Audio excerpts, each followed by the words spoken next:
প্ৰিয় শিক্ষাৰ্থী বন্ধুসকল, অসমী বিদ্যা মন্দিৰ ইউটিউব চেনেলৰ অন্য এটা নতুন ভিডিঅ'লৈ তোমালোকক স্বাগতম জনাইছো। আজি আমি দশম শ্ৰেণীৰ অসমীয়া পাঠ্যপুথিৰ অন্তৰ্গত একাদশ পাঠ অৰণ্য যাত্ৰাৰ প্ৰশ্ন উত্তৰসমূহ আলোচনা কৰিবলৈ ওলাইছো।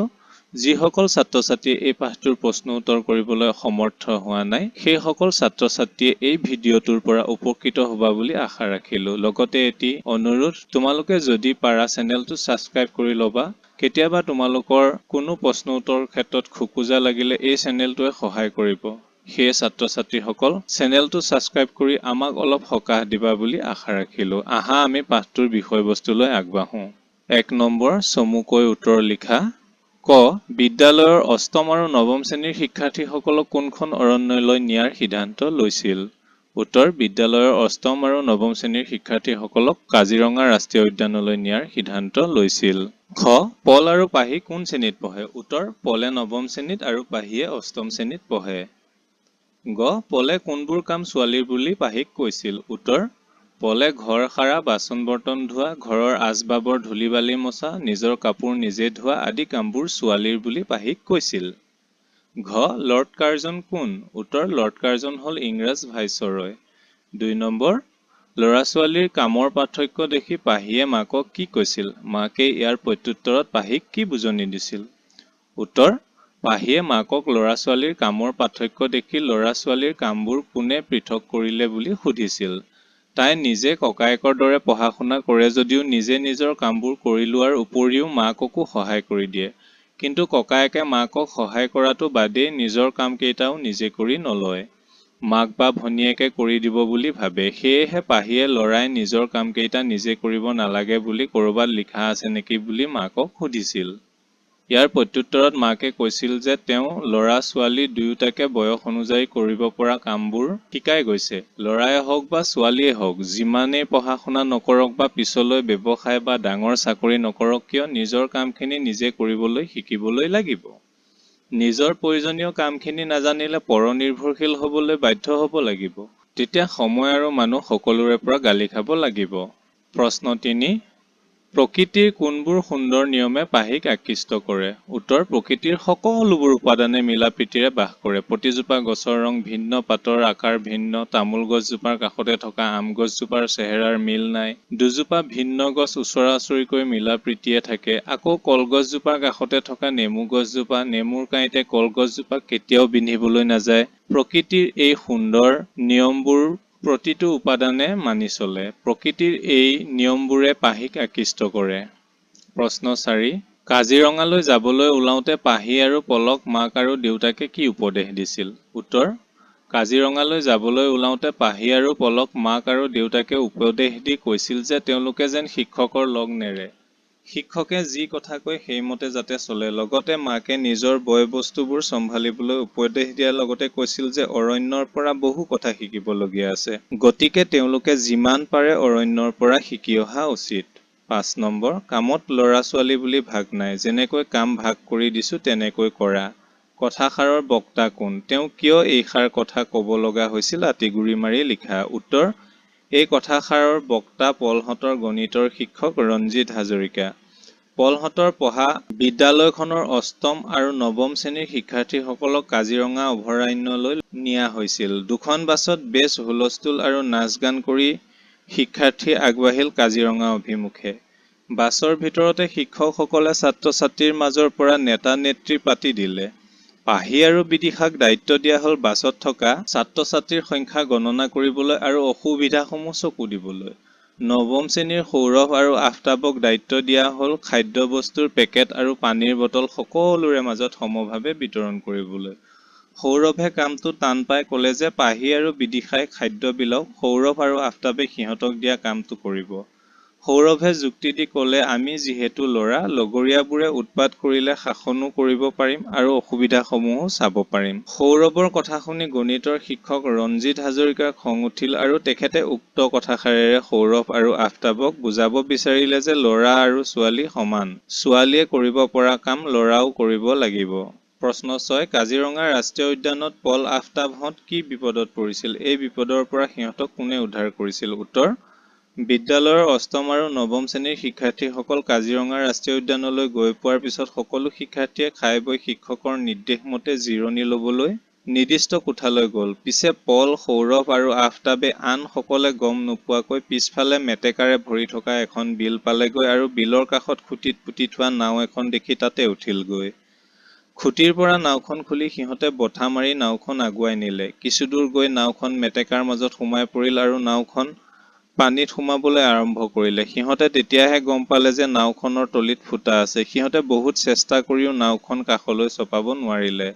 হঠাৎ নাওখন কাটি হৈ গ'ল আৰু পল পানীত পৰিল। তেনেতে আন এখন বিলত মাছ মাৰি অহা কেইজনীমান ছোৱালীয়ে সিহঁতক দেখা পাই দৌৰি আহিল। তাৰে দুজনীয়ে তৎক্ষণাৎ বিলত জঁপিয়াই পৰিল আৰু পানী খাই ডুবিব খোজা পলক টানি নি পাৰত পেলালেগৈ। আনহাতে আন এজনীয়ে সাঁতুৰি গৈ নাৱত বঠা বাই বহু কষ্টেৰে নাওখন পাৰত লগাব খোজোতেই নাওখন কাটি হৈ পৰিল। পানীত আফতাব আৰু সৌৰভো পৰিল। এই সমগ্ৰ ঘটনাটো পাৰৰ পৰা বেছি দূৰত নাছিলে বাবে আটাইকেইটাকে ছোৱালী কেইজনীয়ে উদ্ধাৰ কৰিলে।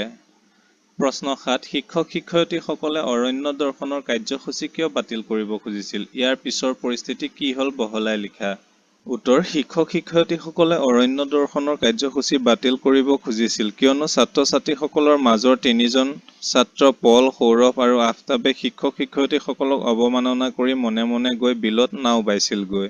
যাৰ ফলত নাও ডুবি সিহঁত পানীত পৰিছিল। কেইজনীমান স্থানীয় ছোৱালী আহি সিহঁতক পানীৰ পৰা উঠাই আনিছিল। ছোৱালী কেইজনী নোহোৱা হ'লে হয়তো সিহঁত বাচিব নোৱাৰিলেহেঁতেন আৰু বিদ্যালয়খনো বদনামৰ ভাগি হ'লহেঁতেন। ছাত্ৰ-ছাত্ৰীৰ দলটোক লৈ ঘূৰি ফুৰিবলৈ হ'লে কেৱল শিক্ষক-শিক্ষয়িত্ৰীসকল দায়িত্বশীল হ'লেই নহ'ব। ছাত্ৰ-ছাত্ৰীসকল নিজেও শিক্ষকৰ বাধ্য তথা দায়িত্বশীল হ'ব লাগিব। সেয়েহে তেওঁলোকে অৰণ্যৰ কাৰ্যসূচী বাতিল কৰাৰে সিদ্ধান্ত ল'লে। শিক্ষক-শিক্ষয়িত্ৰীসকলৰ সিদ্ধান্ত শুনাৰ পিছত ছাত্ৰ-ছাত্ৰীসকলৰ কাৰো মুখত মাতবোল নোহোৱা হ'ল। তাৰ মাজতে পাহিয়ে নিজৰ বক্তব্য আগবঢ়াই ক'লে যে কেইজনমান ছাত্ৰৰ কাৰণে সকলো ছাত্ৰ-ছাত্ৰীকে বঞ্চিত কৰাটো উচিত হোৱা নাই। যি কেইজনে দোষ কৰিছে কেৱল তেওঁলোককহে শাস্তি দিয়া উচিত। তেওঁলোকক অৰণ্য দৰ্শনলৈ নিনিলেই হ'ল। সকলো শিক্ষাৰ্থীয়ে পাহিৰ কথাত সমৰ্থন জনালে। পলেও থিয় হৈ সিহঁতৰ যে দোষ হৈছে সেই কথা স্বীকাৰ কৰি সিহঁতৰ কাৰণে যে আন সকলকো অৰণ্য দৰ্শনৰ পৰা বঞ্চিত নকৰে তাৰ বাবে অনুৰোধ কৰিলে। শেষত শিক্ষক-শিক্ষয়িত্ৰীসকলে পল, সৌৰভ আৰু আফতাবে নিজৰ ভুল উপলব্ধি কৰা বুলি জানি সকলোকে অৰণ্য দৰ্শন কৰিবলৈ নিবলৈ মান্তি হ'ল। প্ৰশ্ন ৮. মহিচন্দ মিৰি কোন? কাজিৰঙাক বিশ্ব দৰবাৰত চিনাকি কৰাই দিবলৈ তেওঁ কেনে ভূমিকা লৈছিল? উত্তৰ: মহিচন্দ মিৰি হ'ল কাজিৰঙাৰ প্ৰথম ভাৰতীয় তথা অসমীয়া অৰণ্য বিষয়া। তেওঁ কাজিৰঙাৰ গড় আমেৰিকা যুক্তৰাষ্ট্ৰৰ চিৰিয়াখানালৈ পঠিয়াই কাজিৰঙা অৰণ্য যে গড়ৰ বসতিস্থল সেই কথা সমগ্ৰ জগতত প্ৰথম জনালে। বিশ্বৰ মানচিত্ৰত কাজিৰঙাক চিনাকি কৰি দিয়া প্ৰথম ব্যক্তিজনেই হ'ল মহিচন্দ মিৰি। প্ৰশ্ন ৯. নিগনা চিকাৰীৰ প্ৰকৃত নাম কি? তেওঁ কাক প্ৰথমে কাজিৰঙাৰ গড় দেখুৱাইছিল? উত্তৰ: নিগনা চিকাৰীৰ প্ৰকৃত নাম হ'ল বাপিৰাম হাজৰিকা। তেওঁ লেডী কাৰ্জনক প্ৰথমে কাজিৰঙাৰ গড় দেখুৱাইছিল। এইখিনিত প্ৰশ্ন নম্বৰখিনি অলপ খেলিমেলি হৈ আছে, তোমালোকে মিলাই ল'বা। কাজিৰঙালৈ যাত্ৰা কৰি শিক্ষাৰ্থীসকলে কি কি বিশেষ শিক্ষা লাভ কৰিলে বুলি শিক্ষক-শিক্ষয়িত্ৰীসকলক অৱগত কৰিছিল? উত্তৰ: ১. নিজে কৰিব পৰা কামসমূহ নিজেই কৰিব লাগে, আনে কৰিব বুলি বাট চাব নালাগে। ২. গছ-বন, জীৱ-জন্তু মানুহৰ বন্ধু। মানুহে গছ নহ'লে জীয়াই থাকিব নোৱাৰে। ৩. ল'ৰা-ছোৱালী সকলো সমান। ৪. আত্মৰক্ষা কৰিব নাজানিলে মৰসাহ দেখুওৱা মূৰ্খৰ কাম। ৫. দলীয়ভাৱে কৰাবলৈ গ'লে অনুশাসন শৃংখলা মানি চলাটো জৰুৰী কথা। ভাষা বিষয়ক বাক্য ৰচনা কৰাখিনি তোমালোকে নিজে কৰি ল'বা। মই লাহে লাহে স্ক্ৰল কৰি গৈছোঁ, তোমালোকে চাই ল'বা। মূৰ্ধন্য ন হোৱাৰ কাৰণ দৰ্শোৱা। এইখিনি ধুনীয়াকৈ তোমালোকে বুজি পোৱাকৈ মই লিখি দিছোঁ, তোমালোকে খালি চাই চাই লিখি মনত ৰাখিলেই হ'ল। মই লাহে লাহে স্ক্ৰল কৰি গৈছোঁ, তোমালোকে এইখিনি ভিডিঅ'টো প'জ কৰি লৈ পেলাই লিখি ল'ব পাৰিবা। অতিৰিক্ত প্ৰশ্ন উত্তৰ শিতানলৈ আহিছোঁ। ১ নম্বৰ অতি চমু প্ৰশ্ন উত্তৰ। ক.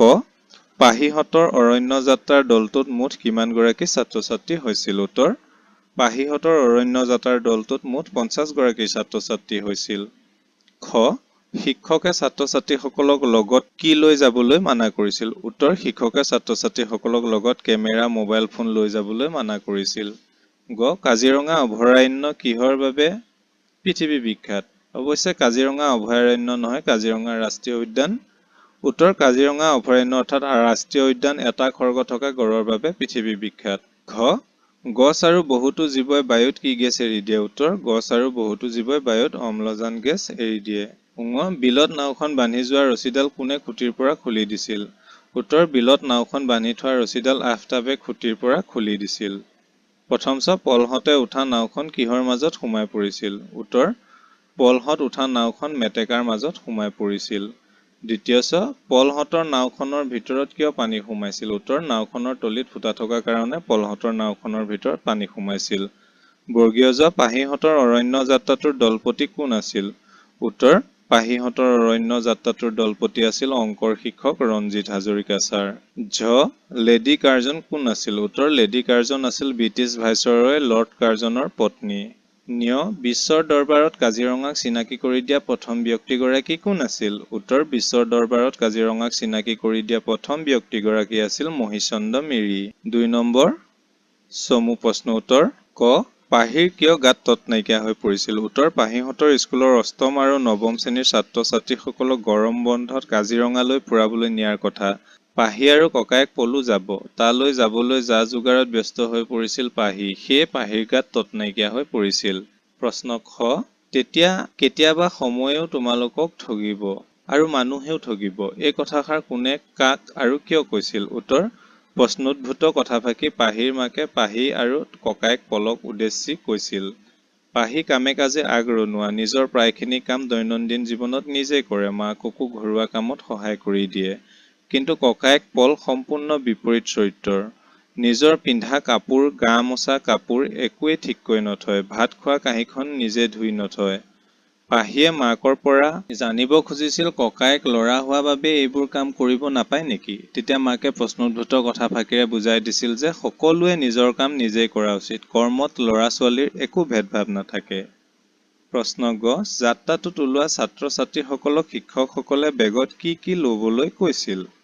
উত্তৰ যাত্ৰাটোত ওলোৱা ছাত্ৰ-ছাত্ৰীসকলক শিক্ষকসকলে বেগত ল'বলৈ কোৱা সামগ্ৰীবোৰ হ'ল এখন ডাঙৰ আৰু এখন সৰু টোকা বহী, কাপোৰৰ আৰামদায়ক জোতা, টুপি, পাতল গামোচা, প্ৰাথমিক চিকিৎসাৰ ঔষধ, টৰ্চলাইট, কপাহী কাপোৰ, কলম। প্ৰশ্ন ঘ কাজিৰঙালৈ যাত্ৰা কৰাৰ আগমুহূৰ্তত পাহি আৰু পলক মাকে কি কৈছিল? উত্তৰ কাজিৰঙালৈ যাত্ৰা কৰাৰ আগমুহূৰ্তত পাহি আৰু পলক মাকে কৈছিল যে অৰণ্যৰ পৰা শিকিবলগীয়া বহু কথা থাকে। পৃথিৱী বিখ্যাত অভয়াৰণ্যখনলৈ গৈ সিহঁতে যেন অৰণ্যৰ কথাবোৰ শিকি আহে, নিজৰ সামগ্ৰীবোৰ যাতে চম্ভালি ৰাখে সেয়াও সোঁৱৰাই দিছিল। পাহি আৰু বিদিশাক কি দায়িত্ব দিয়া হৈছিল? উত্তৰ বাছত থকা ছাত্ৰ-ছাত্ৰীৰ সংখ্যা গণনা কৰা আৰু ছাত্ৰ-ছাত্ৰীসকলৰ অসুবিধাসমূহলৈ লক্ষ্য কৰাৰ দায়িত্ব দিয়া হৈছিল পাহি আৰু বিদিশাক। প্ৰথম সৌৰভ আৰু আফতাবক কি কি দায়িত্ব দিয়া হৈছিল? উত্তৰ সৌৰভ আৰু আফতাবক খাদ্যবস্তুৰ পেকেট আৰু পানীৰ বটল সকলোৰে মাজত সমপৰিমাণে ভগোৱাৰ দায়িত্ব দিয়া হৈছিল। দ্বিতীয় পলহতে কৰা ভুলৰ বাবে সিহঁতক কি শাস্তি দিয়া হৈছিল?